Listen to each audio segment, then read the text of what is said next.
biotechnology focusing on gene therapy and genetic engineering. So what is biotechnology? Biotechnology is a living science which utilizes living organisms or microbes to make bioproducts or bioprocesses which makes human life more easy or efficient.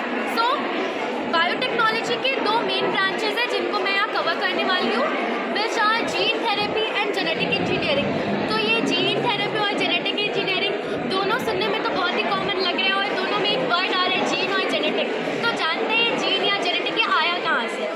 तो हमारे body में हमारे हर cell में जो DNA present होता है वो होता है हमारा जेनेटिक मटेरियल, और इसी में अगर हमें मॉडिफिकेशन करना हो तो हम जेनेटिक इंजीनियरिंग करते हैं, और अगर हमें इसमें से कोई खराबी दूर करनी हो तो हम जीन थेरेपी में। तो इसमें मेन डिफरेंस क्या होता है जीन थेरेपी और जेनेटिक इंजीनियरिंग में? इसमें एम का डिफरेंस हो जाता है कि काम तो दोनों का वही है, मॉडिफाई करना है या चेंज करना है, लेकिन एम का डिफरेंस हो जाता है। जीन थेरेपी में हम फोकस करते हैं हमारी नीड पे कि कैसे हमारी नीड कवर हो सके। जैसे अगर हमें कोई डिजीज़ है तो हमें यहाँ पे करना होता है कि हमें अपनी डिजीज़ को क्योर करना होता है ताकि हमारा बॉडी एफिशिएंटली वर्क करे। जबकि जेनेटिक इंजीनियरिंग में हम क्या करते हैं, उसमें हम लोग बेहतर खोजते हैं। जैसे कि जेनेटिक इंजीनियरिंग की गई थी वो मैक्रो फॉर्मेशन के लिए, गोल्डन राइस के लिए, इन सब चीज़ों के लिए, फिर डिज़ाइन बेबी के लिए, उसमें हम लोग क्वालिटी को इम्प्रूव करने की कोशिश करते हैं। और इसी में आता है हमारा recombinant DNA technology gene therapy. उसमें हमारा बेसिक प्रिंसिपल क्या था कि हमें आप जो डिफ़ाइन कर रहे हैं ना उसको इंडिकेट करते समझाइए। आप डिफ़ाइन कहाँ क्या कर रहे हैं? आपने जो भी आप बोल रहे हैं ना उसको आपने इंडिकेट किया होगा डेमो, हाँ मॉडल के साथ। यस इंडिकेट करिए। यस यस जज आपके कल आएंगे, आप टेंशन मत करिए, जज कल आएंगे। तो हमने भी जाना कि जीन थेरेपी और जेनेटिक इंजीनियरिंग क्या होती है। तो हम देखते हैं जीन थेरेपी होता कैसे। तो जीन थेरेपी में क्या था कि मान लीजिए मेरा DNA है, इसका एक सेगमेंट हो गया जीन, ठीक है। तो जीन क्या होता है? हमारे DNA का सेगमेंट होता है। यहाँ पे तो बहुत कम बेसेस आपको दिख रहे होंगे, लेकिन एक्चुअली में एक जीन में ये होता है बेस पेयर। एक एक्चुअल जीन में लगभग 3000 बेस पेयर्स होते हैं, 3000 बेस पेयर्स। तो उसमें बहुत चांस होता कि कोई बेस पेयर टूट जाए, कोई गलत बेस पेयर लग जाए, कोई बेस पेयर म्यूटेशन कर ले। अब एक भी बेस पेयर के म्यूटेशन से हमारा जीन इफेक्टिव हो सकता है या नॉन फंक्शनल हो सकता है। तो उसी केस में जीन थेरेपी होती है। पहली जीन थेरेपी की गई थी इस बच्ची पे, इसका नाम था अशांति द सिल्वा। ये जीन थेरेपी की गई थी इस 4 साल की बच्ची पे। कहाँ से थी ये? कहाँ से थी सर ये तो नहीं पता, लेकिन ये 1990। आप कहाँ से? बिहार से। Thank you. ये जीन थेरेपी की गई थी 1990 में। इसमें क्या किया गया था, इसका बेसिक कॉन्सेप्ट क्या था? इस लड़की को एक बीमारी थी, स्किड नाम की बीमारी। स्किड क्या होता है? Severe combined immuno deficiency. इसमें क्या होता है कि ADA एक एंजाइम होता है जो इसमें नहीं बन पाता। ADA क्या होता है? एडिनोसाइन डायएमिनेज। उस एंजाइम का फंक्शन क्या होता है? तो हमारी बॉडी में लिम्फोसाइट्स होते हैं, ल्यूकोसाइट्स के टाइप्स होते हैं लिम्फोसाइट्स, ठीक है। तो लिम्फोसाइट्स में से बहुत टाइप के होते हैं, T लिम्फोसाइट्स और B लिम्फोसाइट्स, ठीक है। तो इसके बॉडी में ADA की डिफिशियंसी के कारण T लिम्फोसाइट्स फंक्शनल नहीं हो पा रहे थे। अब T लिम्फोसाइट्स फंक्शनल नहीं हो पा रहे थे तो B लिम्फोसाइट्स भी नॉन फंक्शनल रह गए, जिसके कारण इसका इम्यून सिस्टम बहुत वीक हो गया। इसी के कारण इसका नाम भी पड़ा डिजीज का, सीवियर कंबाइंड, यानी ना T लिम्फोसाइट्स वर्क कर रहे हैं ना B लिम्फोसाइट्स, ठीक है। तो इसकी जीन थेरेपी की। अब इस लड़की के साथ किया क्या गया, तो इसका हमने ब्लड सैंपल निकाला। ब्लड में WBC होते हैं, ओके। तो WBC का ये टाइप होता है लिम्फोसाइट्स, ओके। तो हमने इसके लिम्फोसाइट्स को आइसोलेट किया। अब लिम्फोसाइट्स को तो आइसोलेट किया, अब आगे क्या करना है? अब जीन थेरेपी कैसे करनी है, इसमें हमारा जीन ऑफ इंटरेस्ट कैसे डालना है? तो उसके लिए हमने यहाँ पे रेट्रोवायरस को लिया, ओके। अब इस रेट्रोवायरस में हमने हमारे डिज़ायर्ड जीन या फिर जीन ऑफ इंटरेस्ट को डाला, और फिर हमने इस रेट्रोवायरस से अपने लिम्फोसाइट्स को इन्फेक्ट कराया, जिससे ये जीन ऑफ इंटरेस्ट हमारे सारे सेल्स में चला गया। अब एक बात उठती है, in biology no any process is 100% efficient, okay. So यहाँ पे हमने इंजेक्ट तो कराया, इंसर्ट कराया, इस रेट्रोवायरस से इन्फेक्ट कराया हमने सेल्स को, और इंटरनल रिकॉम्बिनेशन हुआ भी, लेकिन ज़रूरी नहीं है जितने सेल्स को हमने कराया सबने एक्सेप्ट किया, ओके। जिनको जिनको हमने इन्फेक्ट कराया उनको अलग से कल्चर करेंगे और मॉनिटर करेंगे। इसमें से जो सेल्स हमारे रिकॉम्बिनेंट होंगे उसको हम सेलेक्ट कर लेंगे और फिर उन सेलेक्टेड सेल्स को हम लोग वापस से इस लड़की में डालेंगे। तो इस प्रोसेस से हमारी पहली जीन थेरेपी कंप्लीट होगी। अब जीन थेरेपी ये एक प्रोसेस हो गया। अब कितने टाइप की जीन थेरेपी होती है? तो जीन थेरेपी होती है 3 तरह की। एक तो ये हो गया एक्स वीवो, जिसमें हमने क्या किया, बॉडी के बाहर सेल्स निकाले, सेल्स को रिकॉम्बिनेंट किया, सही जीन डाला और वापस से सेल को डाल दिया बच्ची में। दूसरा टाइप होता है हमारा, कंटिन्यू। तो क्या हो गया, एक तो हो गया एक्स वीवो, दूसरा टाइप हो गया इन वीवो। इन वीवो में हम लोग क्या करते हैं कि हम लोग डायरेक्टली ही जीन डाल देते हैं बॉडी में कि जीन तुम अंदर जाओ, अंदर जाके अपना फंक्शन करो, रिकॉम्बिनेट करो। ओके। और तीसरा क्या होता है इन सीटो। इन सीटो में हम लोग क्या करते हैं, उसमें हम लोग सेल्स को बाहर निकालते हैं। अब एक चीज़ क्या होती है कि हमारे हर सेल में न्यूक्लियस होता, हर न्यूक्लियस में हमारा क्रोमोसोम होता है, हर क्रोमोसोम में डीएनए होते हैं, लेकिन हर सेल का अलग अलग फंक्शन होता है। ओके। जैसे हमारे ब्रेन सेल्स में भी वो सारी इंफॉर्मेशन है, वो सारे जीन्स हैं जो हमारे किडनी में होने चाहिए फंक्शन करने के लिए, लेकिन फंक्शन वो इंफॉर्मेशन किडनी के सेल्स में ही करते हैं। ओके। तो वैसे ही जैसे अगर मेरी किडनी खराब है तो मैं अगर ये रिकॉम्बिनेंट डीएनए बना रही हूँ तो उसको मैं डायरेक्ट अपनी किडनी में इंसर्ट करूँगी ताकि वो वहीं जाके एक स्पेसिफिक साइट पे जहाँ पर उसको फंक्शन करना है वो वहीं जाके फंक्शन करे। तो ये तो हो गया हमारी जीन थेरेपी कब हुई, कैसे हुई।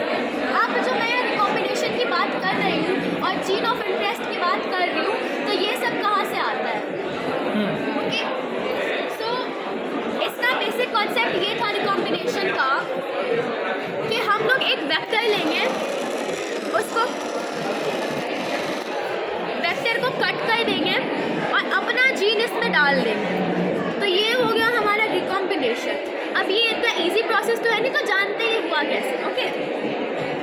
तो इसमें हमने क्या किया, हमने सबसे पहले तो जो जीन हमें चाहिए था, जीन ऑफ इंटरेस्ट या डिज़ायर जीन, उसे हमने कैसे लिया।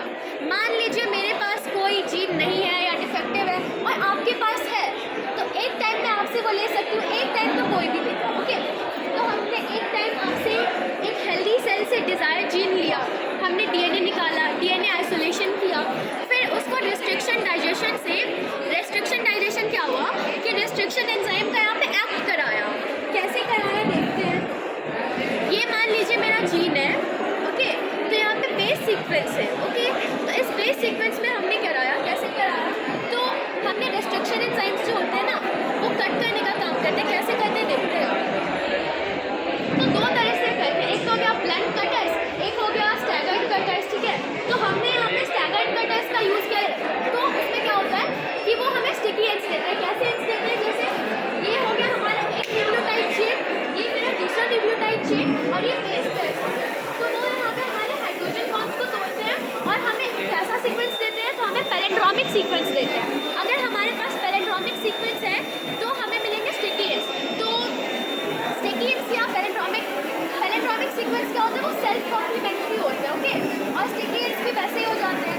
मान लीजिए फॉर एग्जाम्पल गार्ड। ओके। तो वो सेल्फ कॉम्प्लीमेंट्री होगा, वो सामने होगा तो वापस से हाइड्रोजन बॉन्ड फॉर्म करके वो जुड़ जाएगा। ओके। तो सेम प्रोसेस से होगा।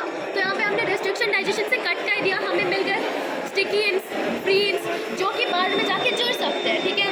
तो यहाँ पे हमारा जीन ऑफ इंटरेस्ट आ गया। अब बात करते हैं कि जीन ऑफ इंटरेस्ट आ गया तो इसको कैसे होस्ट सेल में डालना है, कैसे इसको मल्टीप्लाई कराना है, कैसे इसको प्रोडक्टिव बनाना है। तो उसके लिए हम क्या करेंगे, हम एक बैक्टीरियल सेल लेंगे। ओके। बैक्टीरियल सेल क्यों लेंगे, क्योंकि इसके पास एक एक्स्ट्रा क्रोमोसोमल मटेरियल होता है। एक्स्ट्रा क्रोमोसोमल मटेरियल हम इसको क्यों कह रहे हैं, क्योंकि मैम ये जो एक्स्ट्रा क्रोमोसोमल मटेरियल होता है उसका यूज़ बैक्टीरिया सिर्फ हार्श कंडीशंस में करता है। ओके। तो ये और इसमें एक फीचर होता है कि इसका ओरिजिन ऑफ रेप्लिकेशन स्ट्रॉन्ग होता है और फ्री होता है।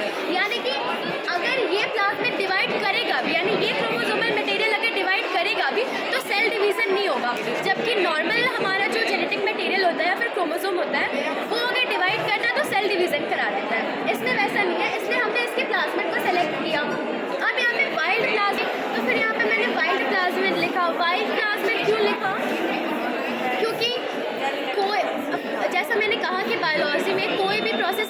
100% एफिशिएंट नहीं होता। सेम यहाँ पे भी है, एक प्लाज्मिड में हमें सारे गुण नहीं मिलेंगे। और वैसे भी ये बैक्टीरियल सेल है तो ये प्रोकैरियोटिक होता है और हमारा जीन यूकैरियोटिक होता है। ओके, तो हम लोग इस बैक्टीरिया को इस प्लाज्मिड को मॉडिफाई करेंगे। तो क्या क्या मॉडिफिकेशन हम यहाँ पे करेंगे?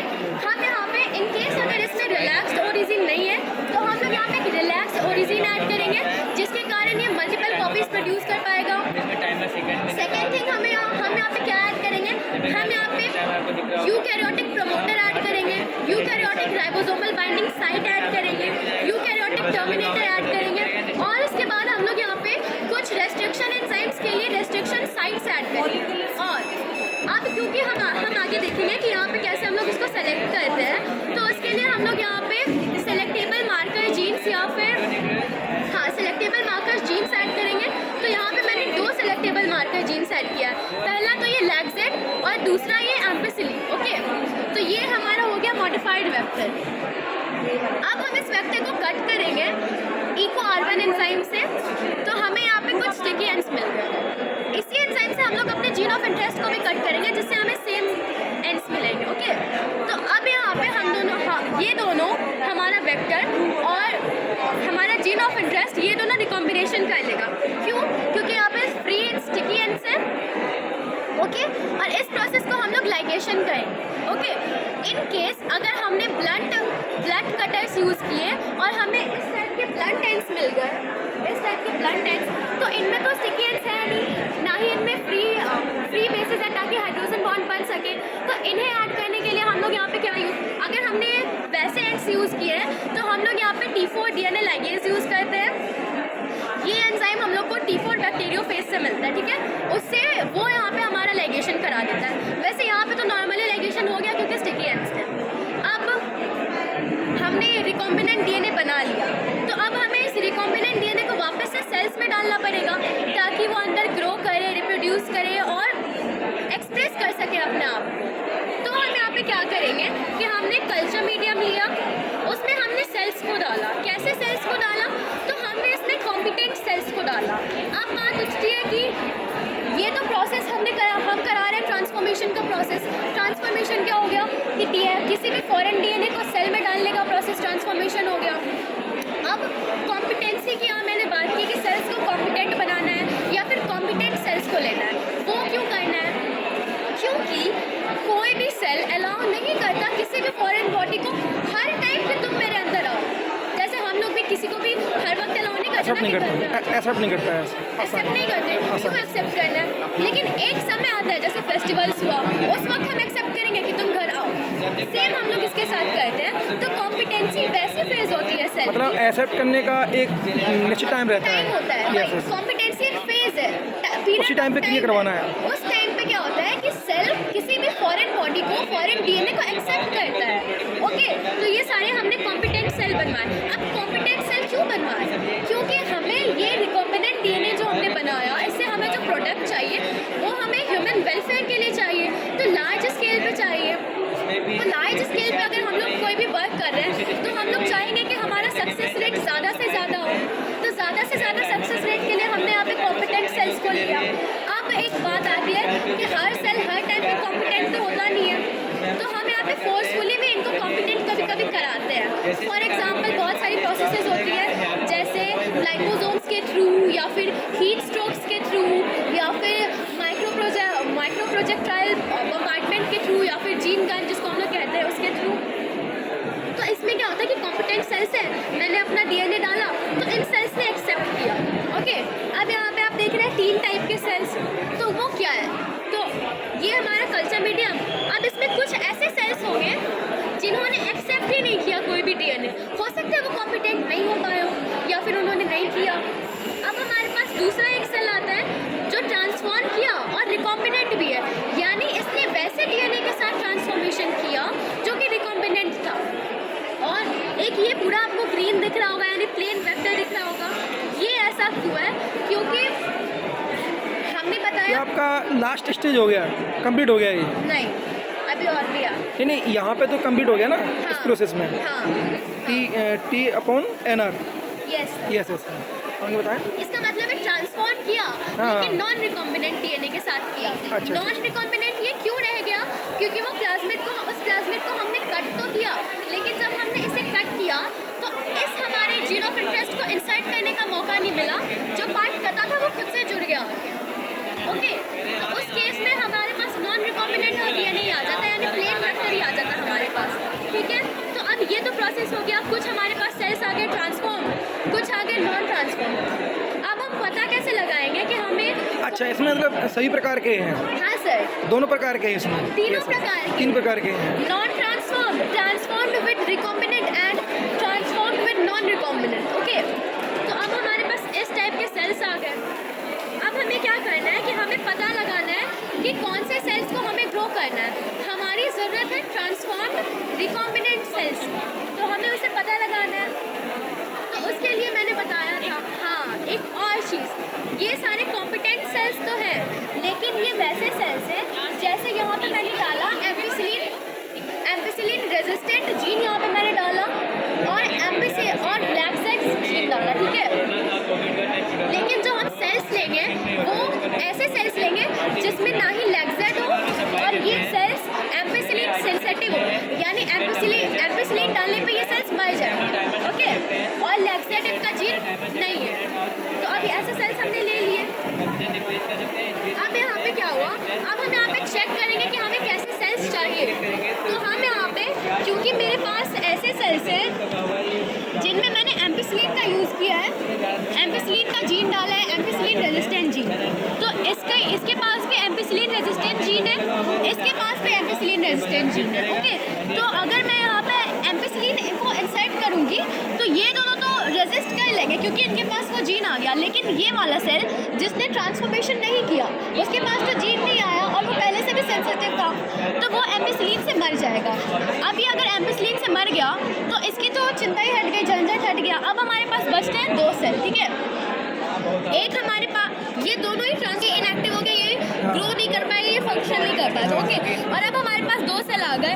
एक हो गया हमारा ट्रांसफॉर्म्ड, दोनों ट्रांसफॉर्म्ड है, एक है रिकॉम्बिनेंट, एक है नॉन रिकॉम्बिनेंट। अब जो ये यहाँ पे जीन इंसर्ट हुआ तो वो कहाँ इंसर्ट हुआ, वो आप देख सकते हैं यहाँ पे जो मेरा लैक्सेट है, इसके बीच में भी रेस्ट्रिक्शन साइट्स है। ओके, तो यहाँ पे जो ये कट किया मैंने, कहाँ से कट किया, ये इस साइड पे मैंने कट किया, यहाँ पे रेस्ट्रिक्शन एंजाइम का एक्शन कराया जिससे कि ये ओपन हो गया। ठीक है, तो ये जब ओपन हो गया यानी वो स्पेस मिल गया हमारे जीन को आने के लिए, तो फिर वो जो लैक्सेट जीन था वो डिस्टर्ब हो गया। ओके, वहाँ पे इनएक्टिविटी आ गई लैक्सेट जीन की। ओके, तो यहाँ पे कहने का सेंस है कि यहाँ पे अब मेरा लैक्सेट भी इनएक्टिव हो गया, लेकिन इसके पास लैक्सेट अभी भी एक्टिव है, तो यहाँ पे मैं आईपीटीजी या फिर एक्सगेल को इंसर्ट करूँगी। ये दोनों क्यों, लैक्सेट जीन क्या होता है, वो लैक्टोज के लिए वर्क करता है, लेकिन एक्सगेल या फिर आईपीटीजी ये होते हैं लैक्टोज के आइसोमर, यानी कि सेम केमिकल कंपाउंड होता है, तो वो सेम केमिकल फॉर्मूला होता है, तो वो सेम फंक्शन कर सकते हैं। तो यहाँ पे एक्सगेल या फिर आईपीटीजी को इंजेक्ट कराया, तो लैक्सेट जीन क्या करता है, वो एक एंजाइम रिलीज करता है जो जिसका नाम होता है बीटा गैलेक्टोसिडेज। वो क्या करता, वो लैक्टोज को या फिर आईपीटीजी को ब्रेक करता है एलोलैक्टोज में और फिर गैलेक्टोज और ग्लूकोज में। ओके, तो वो ब्लू कलर दे देता है, यानी अगर हमारा लैक्सेट फंक्शनल है तो वो ब्लू कलर दे देगा, यानी वो आईपीटीजी को ब्रेक कर देगा। ओके, और यहाँ पे हमें कोई भी कलर नहीं मिला क्योंकि यहाँ पे लैक्सेट इनएक्टिव था, यानी कि आईपीटीजी को हमने डाइजेस्ट नहीं कराया। ओके, तो हमें एक तो वाइट सेल्स मिल गए यानी कलरलेस सेल्स, और एक ब्लू सेल्स मिल गए हमें यहाँ पे। तो अब इन्हें सेपरेट करने के लिए हम एक सेपरेशन टेक्निक यूज़ करेंगे जिसका नाम है ब्लू वाइट स्क्रीनिंग। ओके, सो ब्लू वाइट स्क्रीनिंग में क्या होता कि इसमें ये एक सेपरेशन प्रोसेस है जिसमें हम लोग स्क्रीनिंग करते हैं हमारे मटेरियल की या फिर हमारे प्रोडक्ट्स लैब के अंदर प्रोसेस लैब के अंदर होगी। यस सर, माइक्रोस्कोप से। यस सर, जिसमें हमें 2 कॉलोनीज मिलेंगी, यानी सेल्स तो यहाँ पे है, सेल्स डिवाइड करेंगे तो डिवाइड करके ये कॉलोनीज बना लेंगी। Blue cells, blue colonies, white cell यानी कि कलरलेस सेल्स यानी रिकॉम्बिनेंट सेल्स, वाइट कॉलोनीज। तो यहाँ पे ब्लू वाइट स्क्रीनिंग करने के बाद हमें ब्लू कॉलोनीज मिली, वैसी कॉलोनीज जो नॉन रिकॉम्बिनेंट थी। के लिए ग्रुप्स में आएंगे कॉलोनीज इन सेंस की सेल्स वहाँ पे डिवाइड कर लिए, बहुत सारे सेल्स हो गए तो वही तो बोल रहा हूँ, कॉलोनीज बनने के पहले ग्रुप्स में आएंगे, ग्रुप्स के साथ में कॉलेज बन जाएगी। हाँ सेम बहुत सारे सेल्स मिलके एक कॉलोनीज बनाते हैं। ओके, सो यहाँ पे हमने ब्लू वाइट स्क्रीनिंग की, जिससे हमें जो हमारे जो ब्लू सेल्स थे यानी नॉन रिकॉम्बिनेंट वो एक साइड आ गए और हमारे रिकॉम्बिनेंट वाइट सेल्स वो एक साइड आ गए। अब हम इन सेल्स को सेपरेट आउट करेंगे। अब हमने जो हमारे रिकॉम्बिनेंट सेल्स को सेपरेट किया उसे हमने उसे अलग से कल्चर करना है, उसे ग्रो कराना, क्योंकि लार्ज स्केल पे कराना है तो लैब में तो हो नहीं सकता, तो उसके लिए बड़े बड़े टैंक्स में हमने उसे कल्चर कराया अलग से। तो उसके लिए हमने यहाँ पे बायोरिएक्टर यूज़ किया। ओके, बायोरिएक्टर एक ऐसा टैंक होता है जिसमें हम रिकॉम्बिनेंट सेल्स को डालते हैं। ये बायोरिएक्टर है, इसमें हम रिकॉम्बिनेंट सेल्स को डालेंगे, फिर रिकॉम्बिनेंट सेल्स के लिए हम लोग न्यूट्रिएंट्स डालेंगे, फिर वहाँ पे फोम ब्रेकर और बहुत सारी चीज़ें हम लोग डालेंगे और फिर इसे यहाँ पे प्रोसेस कराएंगे। आप देख सकते हैं यहाँ पे एक पोल है और इसमें ब्लेड्स लगे हुए हैं। तो बायोरिएक्टर क्या करता है, हम जो भी इसमें डालते हैं, जैसे हमने यहाँ पे अपने सेल्स डाले, उसके लिए न्यूट्रिएंट्स डाले, तो वो उसको घुमाते रहता है और फिर अंदर में प्रोसेस चलता है कि सेल्स जो होते हैं, जैसे अंदर में क्या प्रोसेस चल रहा होता है, तो हम एक एक सेल को बताते हैं। एक सेल ये जो हमने रिकॉम्बिनेंट सेल्स को डाला, ये जो हमारा जीन था, ये जीन खुद को एक्सप्रेस करेगा, अपनी कॉपीज़ बनाएगा। अब इसकी कॉपीज़ आरएनए बनाएंगी, आरआरएनए, और उस आरआरएनए से हमें प्रोटीन मिलेगा, प्रोटीन बनेगा। और क्योंकि इस बैक्टीरियल सेल को ह्यूमन प्रोटीन की तो कोई ज़रूरत है नहीं, तो वो उस प्रोटीन को बाहर कर देगा। और अब इस बायोरिएक्टर्स में वो सेल्स प्रोटीन को बायोरिएक्टर में रिलीज़ करेंगे और बायोरिएक्टर से हम लोग इस प्रोटीन को कलेक्ट करेंगे और उसके बाद हम लोग इसकी डाउनस्ट्रीम प्रोसेसिंग करेंगे। अब डाउनस्ट्रीम प्रोसेसिंग क्या होता है? डाउनस्ट्रीम प्रोसेसिंग एक ऐसा प्रोसेस होता है जिसमें हम लोग बायोरिएक्टर से निकाले हुए या फिर सेल से निकाले हुए रिलीज़ किए हुए प्रोटीन को प्योरीफाई करते हैं, उसे प्योरीफाई करते हैं, सेलेक्ट करते हैं, उसमें प्रिजर्वेटिव्स ऐड करते हैं और फिर उसके बाद हमारा फाइनल प्रोडक्ट रेडी हो जाता है ह्यूमन कंजम्पशन के लिए। इस तरह से टैबलेट तैयार कर दी। हाँ, यस। इसे हम लोग इंजेक्शन के फॉर्म में भी ले सकते हैं, टैबलेट्स के फॉर्म में भी ले सकते हैं, किसी भी फॉर्म में ले सकते हैं। Thank you.